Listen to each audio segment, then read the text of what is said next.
এবার একটা প্রশ্ন, ওজন করে গরু কিনা যাবে কিনা? আছে কিন্তু আমাদের এখন যে ওজন করে একদম কষাই নিয়ে গেছে একটা, যাওয়ার পরে আর এত তাক, হাফ কেজি 1 কেজি শুধু উল্টাপাল্টা হয়, গরুর ধরলেই বলে দিতে পারে গরুর এই কেজি ওজন।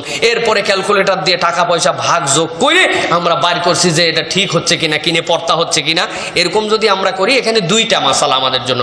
একটা হচ্ছে কেউ যদি না ঠকার জন্য চিন্তা ভাবনা করে কেনার জন্য, সে যেন উপযুক্ত দামে উপযুক্ত পশু কিনে, এই জন্য যদি এই ক্যালকুলেশন করে, জায়েজ আছে, জায়েজ আছে। এটা যে সে কি জন্য করতেছে, সে যেন ঠকে না যায়, তার হালাল টাকার ইনকাম, সেই জিনিসটা কিনতে যায় কেউ যেন ধোঁকা তাকে না দেয়, এই জন্য হিসাব করে যদি কিনে তাহলে তার জন্য জায়েজ। কিন্তু নিয়তটা যদি এরকম হয় যে যেহেতু কিনতেছি, আর গোস্ত কতটুকু হবে, কম বেশি হবে কিনা, গোস্ত আমার খাওয়া লাগবে, গোস্ত দিয়ে আমার পর্তা করা লাগবে, মানে আপনি নিজেই বুঝবেন যে আপনার নিয়ত কি ওই মাপার।